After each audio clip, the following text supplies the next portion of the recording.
3 years ago, a father thought he had lost everything. His twin daughters gone, vanished like a dream fading at dawn. But then, unexpectedly, he found them again, singing softly on a bus far from home. What he discovered that day didn't just touch his heart, it changed his entire world.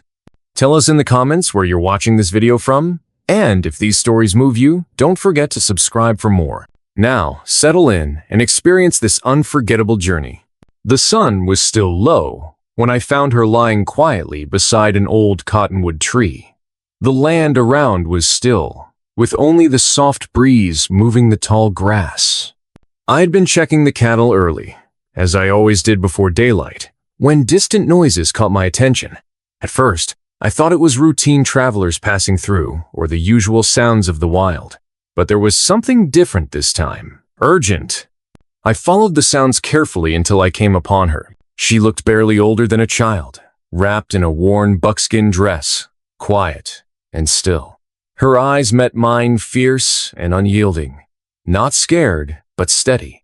Something in her gaze stirred memories I thought I had buried long ago. The night I lost my wife Sarah to troubles far beyond our control. I dismounted slowly, showing her my empty hands. She tried to move away but was clearly weak, her steps uncertain. She spoke in a language I couldn't understand, a warning to keep distance. But I saw her strength, the same strength that had carried me through many hardships. Her breathing was shallow. Without help, she would not make it through the day. Remembering my promise at Sarah's resting place never to let bitterness consume me, I lifted her gently. She fought at first, then rested against me, exhausted from the journey and her condition. The ride back was slow, every sound raising my guard, but her soft breaths against my chest kept me going. At the ranch, I laid her on fresh hay in the barn. Time was short. She needed help immediately. With steady hands, I prepared to care for her injury. She watched me with a mix of confusion and caution, unsure of my intentions. For a long while, I worked quietly to ease her pain and tend to her as best as I could. Then, distant sounds reached my ears, a gathering nearby. I looked out and saw a group of warriors surrounding the ranch, their faces serious and focused. The girl moved slightly, whispering in her tongue a call for her people. The leader approached, his eyes locked on me. His voice was strong, but his words were few. "You have what is ours." My heart pounded. How could I explain I was only trying to help? She tried to sit up, her pain evident, and in that moment, I realized she understood the danger we both faced. I hadn't just helped her. I had become part of a story much larger than either of us. The chief shouted her name. Her eyes filled with tears, but her voice was too weak to answer. I made a choice that would haunt me. I stepped out of the barn with my hands raised, leaving my weapons behind. 50 arrows tracked my movement. 50 hands tightened on bowstrings. "She's alive," I called out. "Your daughter is alive, but she's hurt bad."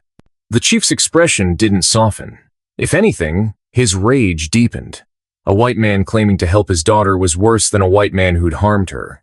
Enemies were honest about their hatred. "You lie," he spat. "Show her to us." I realized my mistake too late. If I brought her out, they'd see the crude stitches, the blood-soaked bandages. To them, it would look like torture, not care. But if I refused, they'd storm the barn. Violence would be unstoppable. Behind me, she struggled to her feet, pain forgotten for a moment by sheer will. She had something to say, something to prove to her father, to them all. The choice was hers. Would she defend the man who saved her, or condemn him to save herself? The cold dawn air bit at my skin as I stood there, hands raised and exposed, facing 50 of the fiercest warriors I'd ever seen. The drums had stopped, but the tension between us was heavier than any storm cloud rolling over the prairie. Their eyes didn't waver from mine, not a flicker of doubt or hesitation, only rage and sorrow tangled in a fury that ran deep, generations old. Behind me, Ayana, her name I had learned in fragments from the few words I caught, wavered unsteadily, her small frame trembling with fever and pain. The crude stitches on her shoulder glistened faintly in the morning light. evidence of my desperate attempt to save her life.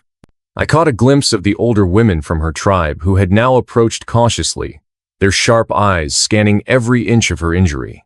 Their whispered words, rapid and unfamiliar, carried concern, disbelief, and a grudging respect for the care she'd been given.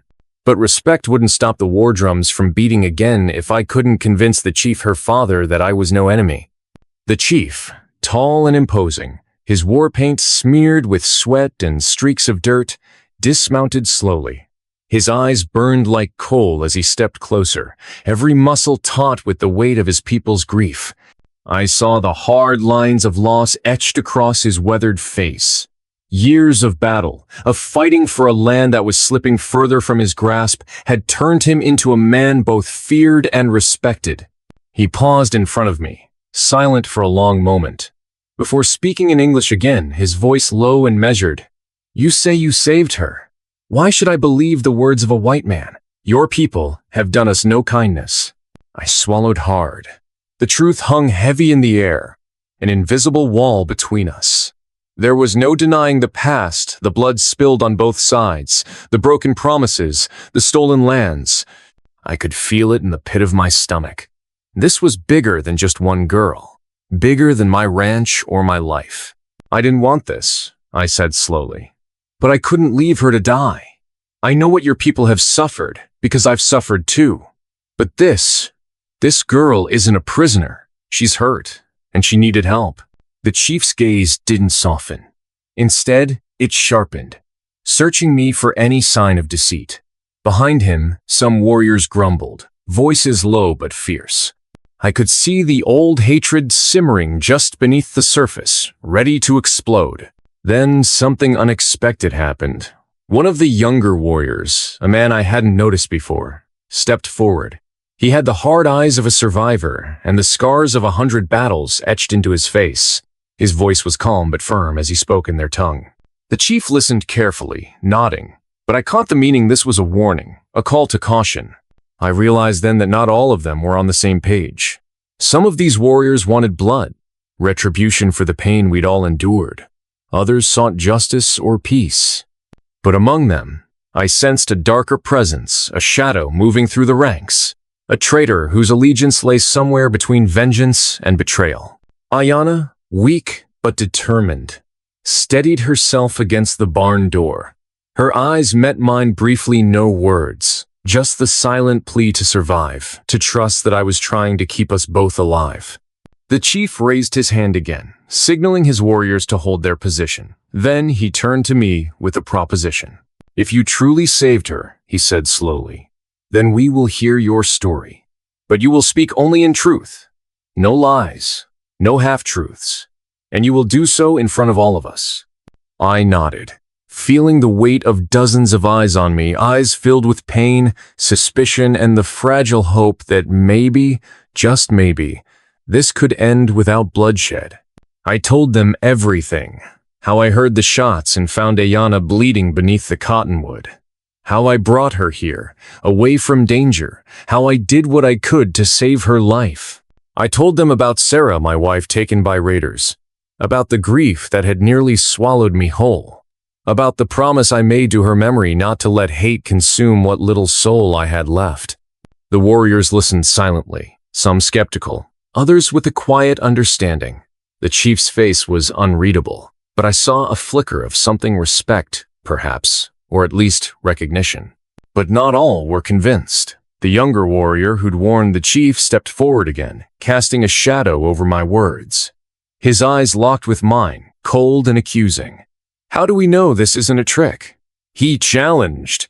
"How do we know he's not holding her for ransom, or worse?" A murmur rippled through the crowd. Tension flared again. I saw the chief's jaw tighten. But before he could respond, a sudden, sharp crack shattered the fragile calm. A rifle shot rang out, slicing through the morning air. Everyone froze. The shot came from the edge of the woods, faint figures emerging on horseback. Soldiers. Uniformed men, riding hard toward the ranch with weapons drawn, their faces grim beneath wide-brimmed hats. I recognized them immediately, men from Fort Griffin. led by a Colonel Hayes, a man with a reputation for tough justice but a fair hand. The arrival of the army complicated everything. What had started as a fragile standoff was now spiraling toward chaos. The chief's warriors tightened their circle, bows drawn, eyes locked on the new threat. The soldiers dismounted quickly, flags raised to signal peace, but the air was thick with suspicion and fear. Colonel Hayes approached, taking in the scene the injured girl, the warriors, the tense ranchers standing between two worlds. His gaze settled on me, then the chief, and back to the medicine bag hanging at my belt. "I came to negotiate," Hayes said, voice steady. "Not to fight, but this land is fragile. One wrong move, and it will spill blood." The chief spoke quickly, his words clipped but clear, accusing the army of firing first during the negotiations, blaming the dead soldiers on their commander's recklessness. The younger warrior's warning echoed in my mind. Not all enemies were on the battlefield. Amidst this charged atmosphere, Ayanna stirred again, her small voice rising weakly as she insisted on staying until she healed, demanding sanctuary under the protection of both her people and the army's guarantee. The chief nodded solemnly, handing me the medicine bag he'd offered earlier, a symbol of trust and a bond forged in fire and blood. I stood between two worlds now, white settlers and Comanche warriors, army and native land, past hatred and a fragile hope for peace. But peace was a fragile thing in these lands, and the battles, both old and new, were far from over. The sun climbed higher, burning away the cold mist that still clung to the prairie grass, but the chill in the air didn't leave me. The standoff had settled into an uneasy quiet, but every muscle in my body was taut with tension. 50 warriors, a handful of ranchers, and soldiers from Fort Griffin all held their breath, waiting for the next move. Ayanna lay on a bed of fresh hay inside the barn, fragile but alive. Her dark eyes flickered open from time to time, filled with pain but also with a fierce determination I couldn't ignore. She was no ordinary girl, not just a victim of circumstance. There was fire in her spirit, a fierce pride rooted deep in the blood of her people. But the peace we fought for was fragile. It was as thin as the thread of hope I clung to when I looked at her and her father, the Comanche chief, standing across from me. He was a man carved by years of war, and loss. Every scar on his body told a story of survival and sorrow. The chief wasn't a man who trusted easily, especially not a white man who had stepped into the heart of his people's pain. Yet, here we were, bound together by a wounded girl and the possibility of peace. But peace had enemies not just outside, but within. That night, under the cloak of darkness, whispers wound through the camp like smoke. I couldn't sleep, neither could the others. The warriors spoke in low tones around small fires, the flickering flames casting long shadows on weathered faces. Some voices were filled with doubt, others with rage. But one voice was colder than the rest, sharp and calculating. I'd seen that look before, the look of a man who saw opportunity in chaos, who would trade blood for power. I caught him watching me, a warrior named Riven, younger than the chief, but no less deadly. His eyes were like steel, hard and unreadable. Rumors among the ranchers whispered of a man who had betrayed his own kin before for golden favor. Now, it seemed, he was plotting again. Ayanna's condition was slowly improving, thanks to the crude surgery and my efforts, but the fever still burned through her fragile frame. The chief's women tended to her with quiet care, but the tension in the air was suffocating. Riven's whispers reached the chief's ears, and the old man's face hardened. I could see the battle within him, the desire to protect his daughter, the duty to his people, and the fear that a traitor's hand might undo the fragile truce. I decided to confront the matter before it exploded. Under the pretense of tending to Ayanna's injuries, I requested a meeting with the chief alone. The night was cold, the stars above like silent witnesses to the fragile peace. The chief arrived, his presence commanding, the weight of his people heavy on his shoulders. "I know there is unrest among your people," I began cautiously. "A shadow moves among you, a man who might bring more harm than good. I see it in his eyes." The chief's gaze narrowed. Riven is no friend to peace, he admitted. He speaks of vengeance and blood, not of honor or healing. He wishes to see this land burn rather than live in harmony. I nodded. I want to help you root out this threat. For Ayana's sake, for your people, for all of us. He studied me for a long moment, then spoke. If we are to stand against this darkness, we must be united. But trust is a fragile thing. Together we planned a way to expose Riven. We could not risk open conflict, not yet. The army's presence complicated everything. A skirmish would bring death to innocent people. Meanwhile, Ayana's voice grew stronger. She began speaking broken English, and I taught her words. Simple phrases at first, then longer sentences. Each new word was a bridge between our worlds, fragile but growing. She told me stories of her people, the ways of the Comanche, their struggles and hopes, of the land that was more than soil and grass. It was history, memory, life. Her father watched her with pride and worry intertwined. The pain in his eyes never fully left, but there was a glimmer of hope, a hope that this strange alliance between a white settler and his daughter might pave a new way forward. But the night Riven chose to act came swiftly. Under cover of darkness, a group of warriors, loyal to him, moved through the camp with deadly purpose. Their target was clear: me, Ayana, and the chief. I was woken by the sound of rustling footsteps and whispered commands. My rifle was within reach, but this was no time for gunfire. This was a battle of wits, of stealth. I crept out of the barn, heart pounding, senses alert. The camp was a maze of shadows and flickering firelight. I spotted Riven rallying his men near the corral, faces set with cold determination. They didn't expect me. I slipped silently through the dark, gathering allies among the ranchers and loyal warriors who had grown to trust me. We moved swiftly, cutting off Riven's advance before blood was spilled. When the confrontation came, it was tense and brutal. Riven was cunning, but he underestimated the bonds forged between enemies willing to fight for peace. We captured him before the violence could spread. The chief's justice was swift exile for the traitor, and a warning to those who would threaten the fragile peace. The camp settled again, but the cost was clear. Trust had been tested, lives risked, and the shadows of the past still loomed. Ayana's strength returned slowly. The fever broke, and with it came her resolve. She insisted on standing before her people, claiming sanctuary under Comanche law and my protection until she healed fully. The chief accepted, his gaze steady but cautious. The army watched, waiting to see if this fragile peace could hold. I stood between two worlds: a white man with a wounded past, a native girl with a fierce spirit, and a people caught in the storm of history. The fight for peace was only beginning. The days that followed the betrayal were a fragile truce in the ever-shifting sands of this harsh land. The camp hummed with restless energy, as though the very earth beneath our feet held its breath, waiting for the next storm to break. Riven's exile had sent ripples through the warriors, some relieved, others simmering with quiet resentment. But the chief's word was law, and for now, the fragile peace held. Ayana's recovery became the heart of the camp's focus.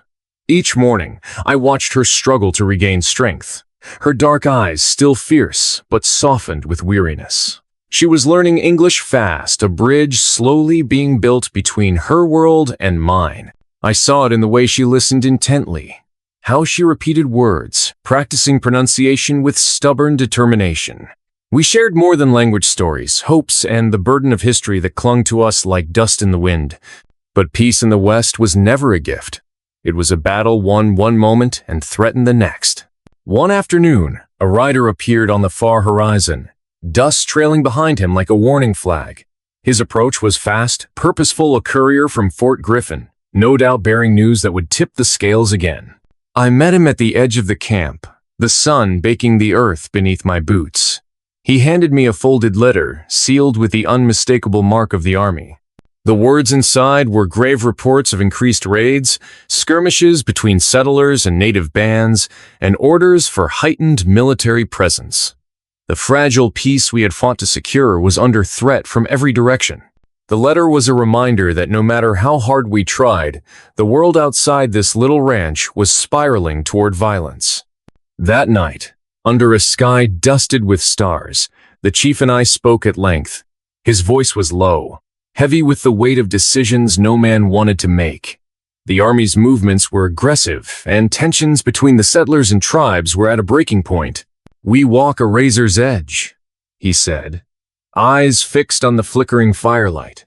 "One spark, and this land will burn again." I nodded, knowing the truth in his words. The alliance we had forged was fragile, and the outside world was eager to tear it apart. Meanwhile, Ayana was growing stronger. She moved with a cautious grace, the fever's shadow fading from her eyes. Her presence was a balm in the camp, a symbol of what could be if we dared to hope. But hope was a dangerous thing in these parts. Whispers of a coming raid spread through the neighboring settlements. Fear took root like a poison, and old hatreds flared. The settlers were arming themselves, calling for reinforcements. The army's promises of peace felt hollow against the backdrop of mounting violence. One evening, as I repaired a fence near the barn, I spotted a rider approaching, silhouetted against the dying light. It was Pete Murdoch, a grizzled rancher and one of the few white men who understood the precarious balance we lived on. Pete's face was grim as he dismounted. "They're coming," he said, "a band of warriors, angry and looking for blood. They don't care who's friend or foe." The news hit like a hammer. The raid threatened to undo everything to ignite a war that could consume us all. We prepared as best we could, rallying the ranchers and loyal warriors. Ayana insisted on helping, her spirit unbroken despite all she had endured. She was no longer just a patient or a symbol. She was a fighter, a bridge between two worlds. The night before the expected raid, sleep eluded me. I sat outside, rifle across my knees, eyes scanning the horizon for shadows that might signal danger. The wind whispered through the grass, carrying with it the scent of smoke and fear. When the first war cries shattered the silence, the world exploded into chaos. The attackers came fast, their faces painted and fierce. The battle was brutal and desperate, a clash of wills and survival. Bullets tore through the night, horses screamed, and men shouted commands through the smoke and dust. Ayana fought beside me, her determination a beacon in the darkness. Together with the warriors loyal to her father, we pushed back against the raid, holding the line at the ranch. But the cost was high. Men on both sides fell, and the cries of the wounded filled the night air. The chief himself was wounded, a slash across his arm that bled freely but didn't slow him. As dawn broke, the attackers retreated, their war cries fading into the distance. The battle was over, but the wounds ran deep. In the aftermath, the camp was a place of quiet mourning and fierce resolve. The raid had tested us all, settler, warrior, and the girl who had become the heart of this fragile alliance. The army arrived soon after, their presence both a blessing and a threat. Colonel Hayes met with the chief and me, his face lined with exhaustion and concern. "We cannot let this spiral further," Hayes said. "This land needs peace, or it will have nothing but war." We all knew he was right.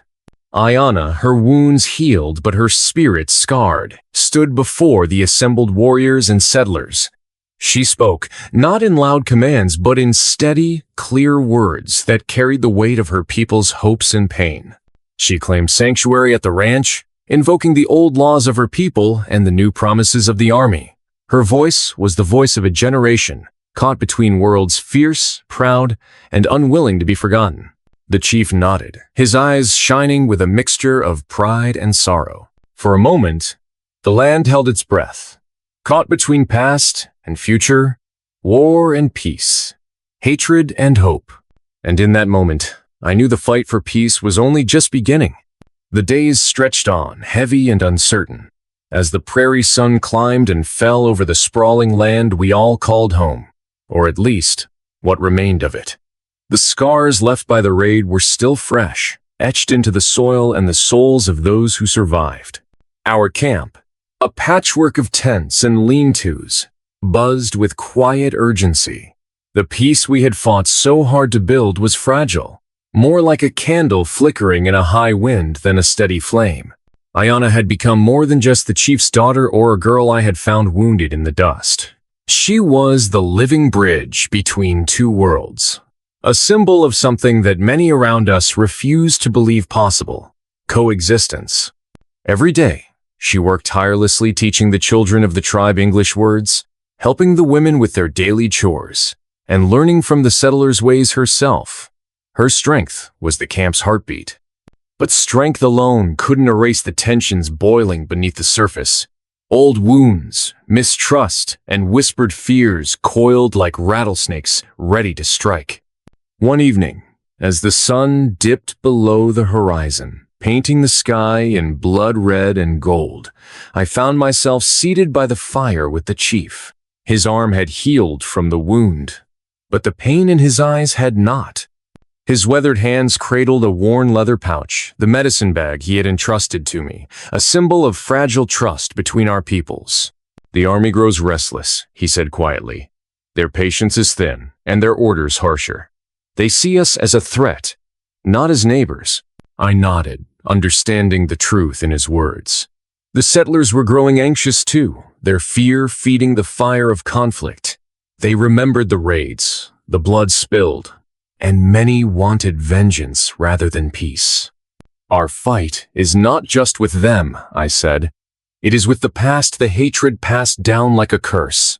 If we are to survive, we must break that cycle." The chief looked at me, his gaze steady. "And what of Riven's followers? They lurk still, waiting for a chance to strike." I clenched my fists. "We need to find them before they find us." But it wasn't just enemies without that threatened our fragile peace. The settlers were restless, too. Some saw me as a traitor, a man who had taken sides with those they called enemies. Pete Murdoch came to me one afternoon, his face creased with worry. "You're walking a thin line, Thornfield," he said. "These folks don't trust you, and neither do we. If you keep standing with the Comanche, you'll lose your place here." His words stung, but I knew he spoke a truth I couldn't ignore. Loyalty was a dangerous thing on these lands. Ayana overheard our talk, her eyes burning with quiet defiance. "I am not your enemy," she said softly, "and neither are my people." Her voice was a lifeline in the storm, a reminder of what we fought for. But the storm was gathering strength. One night, scouts returned with news that sent chills down my spine. A band of outlaws, opportunists preying on the chaos between settlers and tribes, was moving toward the ranch. They were armed, ruthless, and bent on sowing violence. If they struck, the fragile truce would shatter like glass. The chief called a council, bringing together warriors, settlers, and myself. We planned a defense, a united front against the lawless threat. Ayana insisted on joining the patrols, refusing to be sidelined. Her spirit was unyielding, even as the risks grew. The night before the outlaws were due, I found her standing at the edge of the camp, looking out over the prairie with a distant expression. "Do you ever fear it will all fall apart?" I asked. She turned to me, eyes fierce. "I fear not trying is worse than failing. This land is our home, no matter what the color of our skin or the words we speak." Her words echoed the promise we all hoped to keep. The battle with the outlaws was brutal. Under a moonless sky, fire and steel clashed as we fought to protect what little peace we'd earned. Shots rang out, horses screamed, and the ground shook with the fury of men fighting for survival. Ayana fought beside me, her movements swift and sure despite her earlier injuries. Together, we held the line, pushing the outlaws back into the darkness. But victory came at a cost. Several men and warriors lay wounded, the ranch scarred by fire and blood. As dawn broke, a heavy silence settled over the camp. The outlaws were gone, but the fragile peace remained under siege. In the days that followed, tensions between settlers and Comanche warriors reached a boiling point. Suspicion and fear clouded every interaction. One morning, a messenger arrived with urgent news. A large army force was moving toward the area, sent to restore order. Their presence threatened to ignite open war. The chief and I met with Colonel Hayes, hoping to negotiate peace before more blood was shed. Hayes was a man hardened by years on the frontier, but he understood the value of diplomacy. "We walk a dangerous path," Hayes said, But if there is even a chance for peace, it must be seized. Ayana stood with us, her voice steady as she spoke of sanctuary and understanding. She had become more than a symbol. She was a leader, a beacon of hope for two worlds struggling to find common ground. The chief agreed to a temporary ceasefire, but the weight of what lay ahead was clear. The lines were drawn in the dust between old grudges and new alliances, between fear and hope. And as the army drew nearer, I knew the true test of our fragile peace was yet to come. The dawn came heavy and pale over the endless prairie, like the world was holding its breath, waiting for the inevitable. Since the outlaws' attack, tension had wrapped itself around the camp like a thick fog. Every shadow seemed a threat, every distant noise a warning. The promise of peace we once dared to hope for was slipping through our fingers like the dust kicked up by the relentless wind. Ayana moved through the camp with quiet purpose. She was healing fast, but I could see the weariness behind her fierce gaze. The responsibility weighing on her was more than most could bear, a young woman caught between two worlds that refused to understand each other. She no longer needed me to translate or explain. She spoke boldly now, her voice a powerful force among her people and the settlers alike.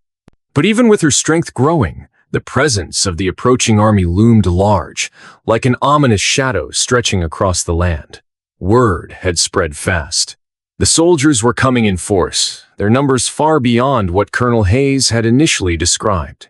The rumors among the settlers were grim whispers of martial law, harsh crackdowns, and the possibility of bloodshed that could engulf us all. One evening, under a sky streaked with bruised clouds, the chief and I sat beside the dying embers of a fire. The air was thick with the scent of smoke and dry earth. "They come not for peace," the chief said, his voice low and gravelly, "but to remind us who holds power." I nodded, knowing the bitter truth. The land had always been a battleground, not just of rifles and horses, but of broken promises and stolen futures. Ayana joined us quietly, her eyes reflecting the flickering flames. "We cannot let fear decide our fate," she said firmly. "If we let the soldiers divide us, we lose everything." Her words echoed my own thoughts. We had to stand together, not just for ourselves, but for the generations yet to come. The night deepened, and with it, the weight of the decisions ahead. The following days were a whirlwind of preparation and uneasy alliances. Settlers and warriors worked side by side to fortify the ranch and the surrounding lands. Makeshift barricades were erected, rifles cleaned and loaded, and scouts sent out to track the army's approach. Despite the urgency, cracks in our fragile unity began to show. Fear festered among some of the settlers, their eyes wary when they looked at the warriors. Some warriors questioned whether peace was possible, their old wounds raw and bleeding beneath the surface. Then came the whispers, tales of spies and traitors within our midst, men who would sell out their own for a pocket of silver or a promise of safety. The chief's face darkened with worry. "Trust is our most precious weapon now," he said. "Without it, we are lost." One morning, a rider galloped into camp, breathless and wild-eyed. "The army is close," he gasped. "They bring more men than we feared, and they are not here to negotiate." Panic rippled through the camp like wildfire. Plans shifted from diplomacy to defense. Ayana stood before the gathered crowd, her voice steady despite the storm gathering outside. "We fight not because we want to, but because we must. For our families, for our homes, for our future." The days that followed were a tense dance on a knife's edge. Skirmishes broke out along the borders of the ranch. Shots fired in the night. Riders sent to parley and to spy. Every moment felt charged with the threat of all-out war. Then, just as the sun dipped low on the horizon, the army arrived, a thunderous wave of uniforms, horses, and weapons that seemed to blot out the sky itself. Colonel Hayes rode at the forefront, his face grim but resolute. He dismounted and approached the chief and me, the weight of the moment pressing down on us all. "We stand at the crossroads," Hayes said. "This land can be ours in peace or it can drown in blood. The choice is ours to make." The chief nodded slowly, his eyes never leaving the soldiers lined up like an iron wall. "We will defend what is ours," he replied. "But we will not seek needless bloodshed." Ayanna stepped forward, her figure tall and unwavering. "Let us find another way," she pleaded. "One that honors both our peoples." The tension was palpable. Men and warriors watched, breath held, waiting to see which path would be chosen. In that moment, the future of the land hung in the balance, teetering between war and peace, destruction and hope. And as the first stars appeared in the night sky, I knew that the coming days would decide not just our fate, but the fate of all who called this wild land home. The morning sun filtered weakly through a sky heavy with gray clouds, casting a dull light over the ranch and the encroaching army camp. Since the soldiers arrived, the air was thick with unspoken threats and cold suspicion. Neither side made a move, but the tension stretched taut like a bowstring ready to snap. I walked through the camp early, checking on the men and women, settlers and warriors alike who prepared silently for whatever was coming. The smell of sweat, gunpowder, and fear hung over us like a storm cloud. Ayanna met me by the corral, her eyes shadowed but burning with resolve. She had grown stronger, but I could see the weight of leadership carved into her face. The responsibility of her people, the hopes pinned on her young shoulders, it was a burden no child should carry.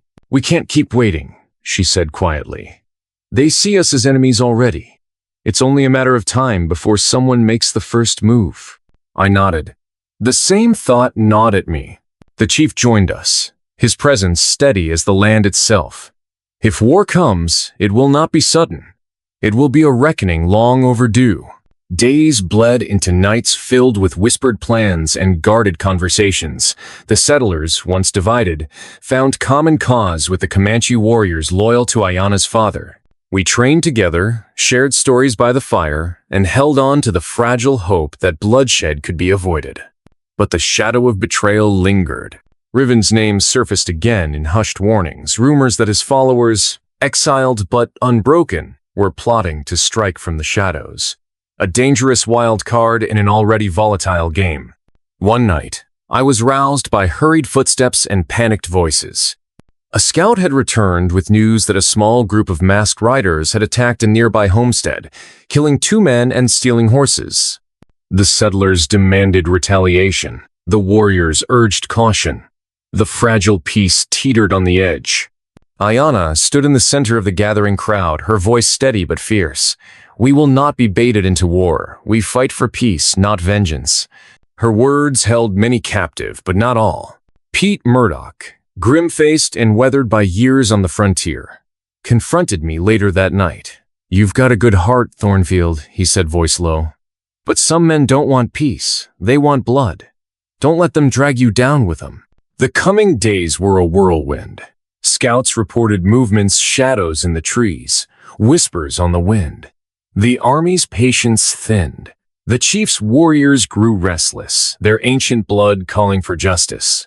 Then came the day that changed everything. The army commander, a hard-eyed captain known for his ruthless tactics, ordered a patrol to seize a group of suspected raiders believed to be linked to Riven. The patrol never returned. Word spread quickly the soldiers had been ambushed, their bodies left as a warning. The fragile truce shattered. Shouts erupted.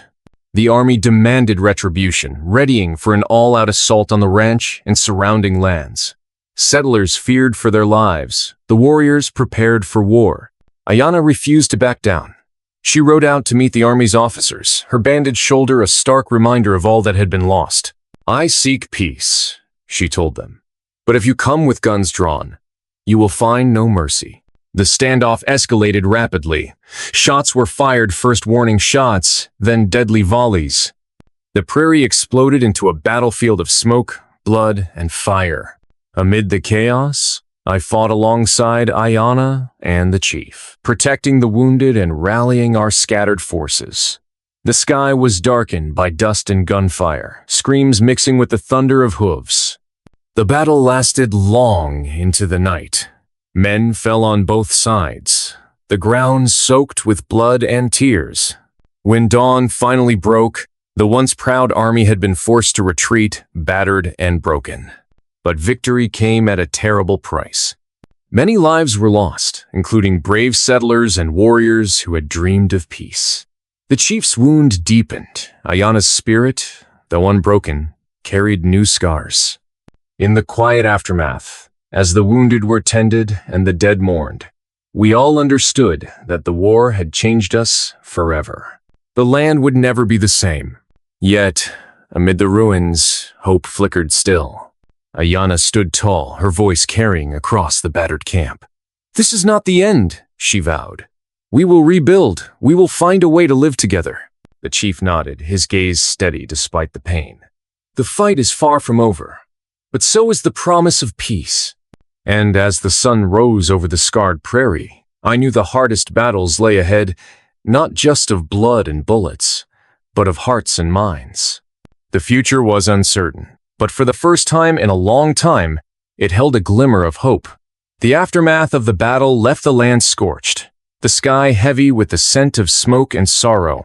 The once vibrant prairie was now a grim tableau of shattered dreams and bloodied ground. The wounds ran deeper than the surface. They seeped into the hearts of every man, woman, and child caught in the storm.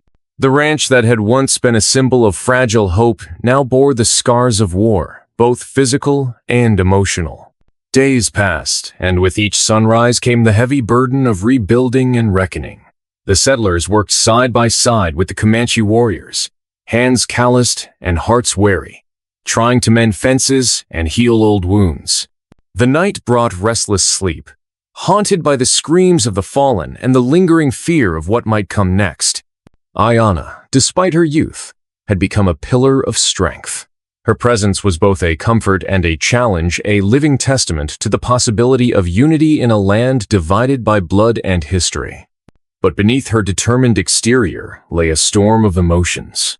Grief for the lives lost, anger at the betrayal that had torn us apart, and an unyielding resolve to protect her people and the fragile peace we had fought for. One evening, as the camp gathered around a dim fire, whispers of betrayal spread like wildfire. It was said that among us lurked a traitor, a man who had fed information to our enemies, turning brother against brother and settler against warrior. The idea sent ripples of distrust through the camp, threatening to unravel the delicate fabric of our alliance.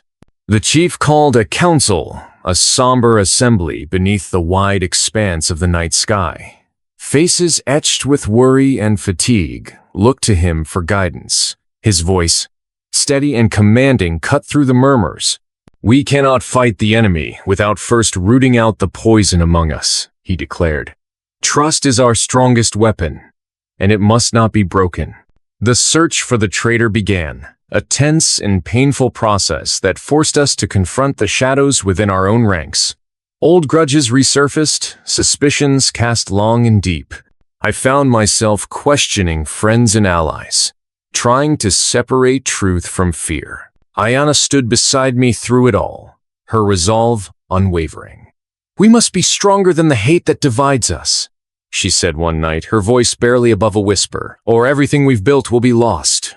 Then came the discovery evidence that pointed to a settler who had once been trusted, a man whose greed and fear had led him to betray us. The revelation struck like a thunderclap, shaking the camp to its core. Justice was swift but measured, a painful reminder of the cost of division. Amidst the turmoil, a new threat emerged. Riven, the exiled warrior whose followers had long been a shadow over our lives, resurfaced with a small but deadly band. Fueled by vengeance and bitterness, they sought to ignite a new war, exploiting the fractures within our fragile peace. The chief and I led a small group to track Riven's band, navigating the treacherous terrain with grim determination. The hunt was perilous, filled with narrow escapes and tense confrontations. Along the way, Ayana's leadership shone, her knowledge of the land and her people guiding us through the shadows. In a final, desperate confrontation beneath the ancient oaks, we faced Riven and his followers. The battle was fierce and swift, a clash of wills and steel that echoed the larger conflict raging across the land. When the dust settled, Riven was captured, his threats silenced but his legacy of pain lingering. Returning to the camp, we carried more than victory, we bore the weight of what was lost and the fragile hope of what could be. The days that followed were marked by hard work and tentative rebuilding. The settlers and warriors found new reasons to trust, forging bonds in the fires of shared hardship. Ayanna became a symbol not just of survival but of reconciliation, her story weaving together the threads of two worlds. One afternoon, as the sun cast long shadows over the prairie, Colonel Hayes arrived with news that would change everything. The army had agreed to officially recognize the sanctuary of the ranch, a rare and fragile treaty that promised protection for both settlers and native peoples under a new understanding. The chief and I met with Hayes beneath the great cottonwoods, the weight of history pressing upon us. "This is a beginning," Hayes said, his tone cautious but hopeful. "Not an end." Ayanna stood nearby, her eyes shining with quiet pride. "It is a chance for peace," she said, "a chance for our people to live without fear." As the sun set behind the hills, casting the sky in hues of amber and violet, I felt a cautious hope stir within me. The road ahead would be long and difficult, filled with challenges and sacrifices.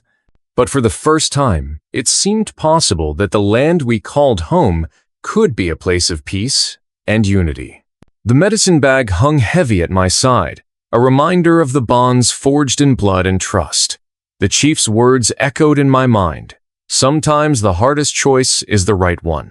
And so, beneath the vast, endless sky of the West, we began to rebuild not just homes and fences, but a future where two worlds might one day walk together. The prairie wind whispered through the tall grass, carrying with it a bittersweet promise, the promise of calm after the storm, yet also the weight of what had been lost. After the capture of Riven and the fragile treaty brokered by Colonel Hayes, the camp had settled into an uneasy quiet. But beneath the surface, the echoes of violence and betrayal still lingered, threatening to erupt once more. Ayanna had grown into a leader beyond her years, her strength, tempered by the fires of hardship, inspired not only her people but also many settlers who once saw her as an enemy. She was the living embodiment of a new hope, a bridge between two worlds scarred by centuries of mistrust and bloodshed. Yet, peace was a fragile thing. I saw it every time I looked into the eyes of those who had fought alongside me, eyes that carried the weight of grief, the ghosts of fallen friends, and the unspoken fear that the fragile truce could shatter at any moment. One evening, as the sun dipped low, painting the sky in streaks of crimson and gold, I sat alone by the fire, wrestling with the memories of the past months. The faces of those lost haunted me. The settlers gunned down in cold blood, the warriors who had fallen defending their honor, and Sarah, my wife, whose memory had pushed me to make impossible choices. The chief approached, his presence a steadying force. We spoke little at first, the silence filled with shared understanding. Finally, he broke the quiet. "The land remembers, Caleb," he said. "It remembers the blood spilled and the promises broken. To heal, we must carry the pain, but not let it chain us." His words struck deep. Healing was not forgetting. It was forging something stronger from the broken pieces. In the following days, word arrived that unsettled us all. The army was withdrawing its forces, but rumors spread that new factions within the government opposed the treaty. Some settlers whispered of raids to come, fueled by anger and a desire for vengeance. The fragile peace we had fought for was under threat. Ayanna took it upon herself to strengthen the bonds between settlers and warriors. She organized meetings, teaching both sides the language of the other, sharing stories and songs that once divided but now began to unite. During one such gathering, I watched her speak to a crowd of settlers and Native Americans alike. Her voice was calm yet resolute, weaving a tapestry of hope that held the room captive. "This land belongs to all of us," she said. "We must honor that, not with swords and guns, but with understanding and respect." Her words stirred something in me, a vision of a future where children of all backgrounds could run free without fear, where treaties were not just words on paper, but living agreements of peace. But peace demanded sacrifice. One night, a messenger arrived with grave news. A band of militants opposed to the treaty was marching toward the ranch, determined to break the fragile peace by force. Their hatred was raw, their intent clear. The camp sprang into action. Settlers and warriors alike prepared for battle, their unity tested by the looming threat. I found Ayanna by the barn, tending to her wound with practiced hands. Her eyes met mine, fierce and unyielding. "We fight not for war," she said softly, "but to protect what we've built, to protect the future." The battle that followed was fierce and brutal. Under a sky torn by lightning and rain, the militants descended like a storm, intent on destruction. We fought side by side, settlers, warriors, men and women united by a cause greater than their differences. The ground shook with the thunder of hooves and gunfire. Screams pierced the night, mingling with the roar of the storm. Amid the chaos, I saw Ayanna move with grace and determination, rallying the fighters, healing the wounded, and refusing to let despair take hold. When dawn finally broke, the militants were driven back, their threat extinguished but at a terrible cost. Many lay wounded, some would never rise again. In the quiet aftermath, as we counted our losses, I understood the true price of peace. It was not won in a single battle or signed on a treaty, but in the willingness to stand together against hatred and fear, even when the cost was high. Ayanna stood before us, bloodied but unbroken, her voice carrying the weight of our shared sacrifice. "This is our home," she declared, "and together we will defend it." The chief nodded beside her, a silent vow passing between us. As the sun rose higher, casting light over the battered but unbowed camp, I felt a quiet certainty settle within me. The path ahead would be long and fraught with peril, but for the first time, I believed that peace, true peace, was possible. The medicine bag at my side was heavier now, not with burden, but with promise. And beneath the endless sky of the west, two worlds began to heal, one step, one breath, one day at a time.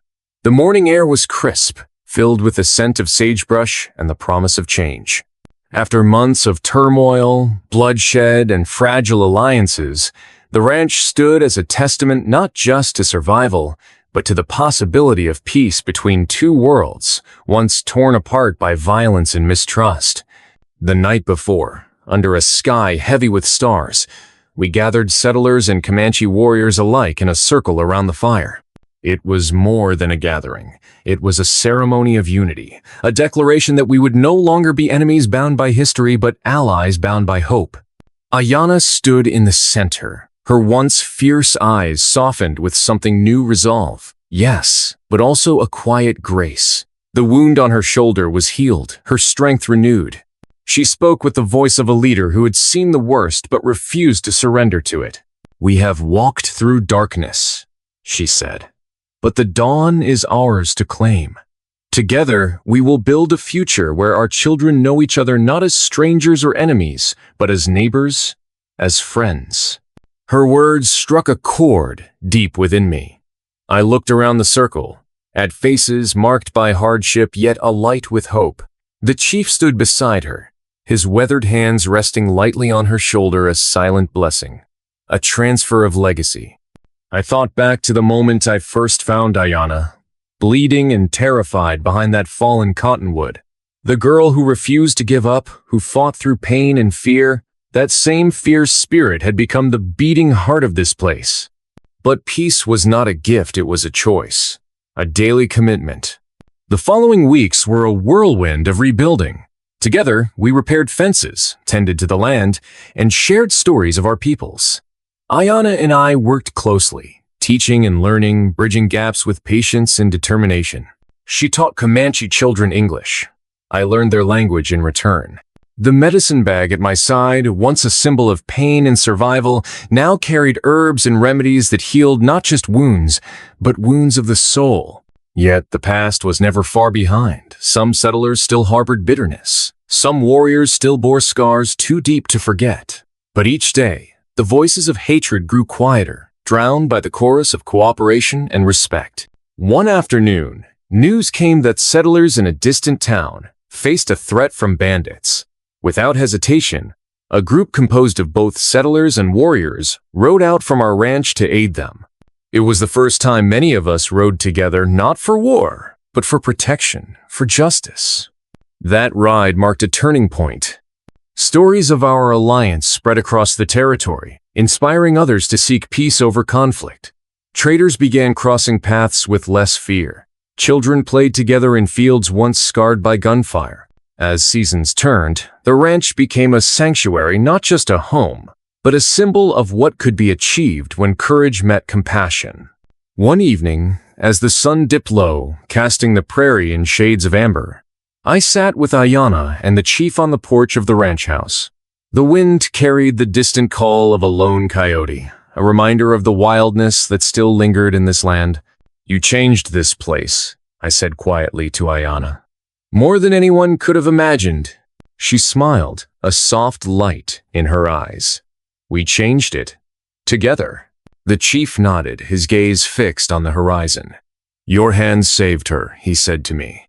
"But her spirit saved us all." I thought of Sarah, my wife, whose memory had pushed me to help Ayana, even when it meant risking everything. That choice, difficult and fraught, had set in motion a chain of events that reshaped lives and forged a new path. In the days that followed, the Army officially recognized the ranch as neutral ground, a place where treaties were respected and justice was fair. Settlers and native peoples signed agreements that, while fragile, held a promise of lasting peace. Ayana grew into a role as a peace negotiator, traveling between tribes and settlements, bridging gaps with wisdom beyond her years. She became a voice for understanding in a world too often ruled by fear and hatred. And I, once a simple rancher haunted by loss, found purpose in becoming a mediator, a guardian of this fragile peace. Years later, when I finally laid down my rifle for the last time, I did so surrounded by neighbors, both white and Comanche, who called me friend. The medicine bag hung from my belt until my final breath, a symbol of the hard road we traveled and the hope we forged. The land beneath our feet was still wild and untamed, but it was no longer a battleground. It was home. And as the sun rose each morning over the vast expanse of the West, I knew that peace was not the end of a story, but the beginning of a new one, written not in blood, but in courage, respect, and the unbreakable bonds of humanity. If you were in the main character's shoes, would you fight the same battle? Share your thoughts in the comments below, and don't forget to like the video. Explore the other videos on your screen for more incredible stories.